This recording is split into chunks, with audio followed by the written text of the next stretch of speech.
This is one of an ad hoc series of videos I'm making to commemorate D-Day, which is June the 6th. I'm going to try and take a number of sites around Southampton, which I think should be described as a World Heritage Site. This innocuous looking building is a pumping station down by Dock Gate 8. There's Mayflower Park in the bottom of the picture, the Leonardo da Vinci Hotel on the right. The blue-yellow building towards the top is the IKEA building, and the pumping station is in the middle of the picture.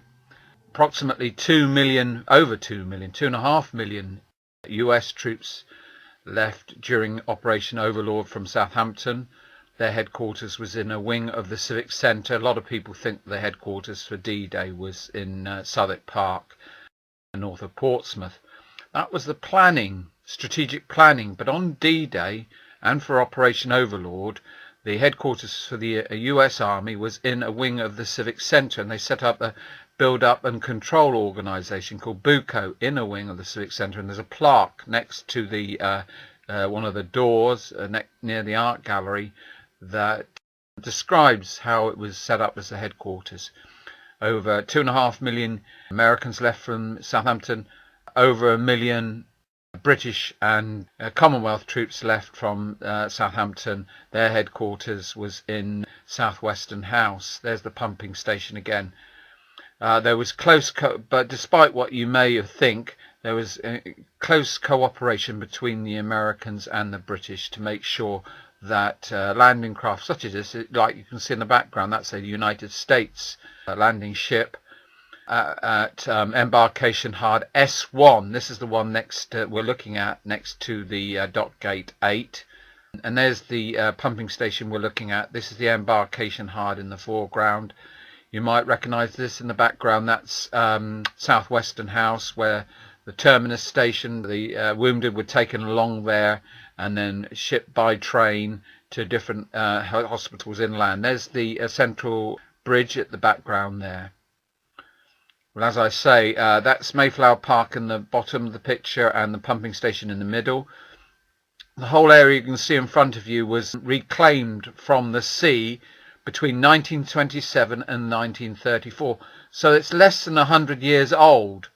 And basically the reason why it was such a the invasion port was because of the double high tide, which meant you could load and unload material and men at any time of the day.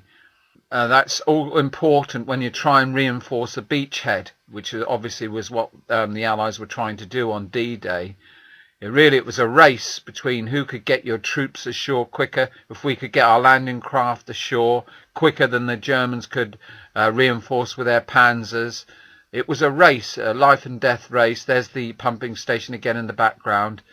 You can see these Sherman tanks being loaded with their wading gear at the back.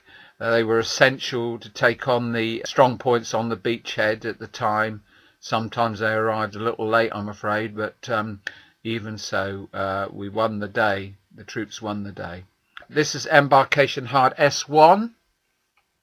There's the pumping station just on the right there again, and there's the Western Docks. There's a better picture of the Western Docks.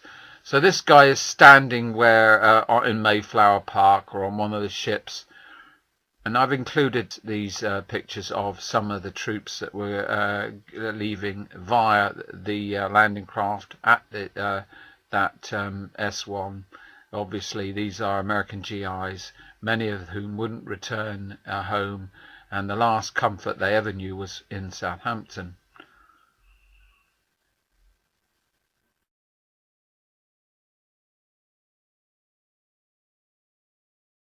And here is the pumping station today. This is a car park now. If you went down there today, you would see this piled high with cars. There's the berth along the back there.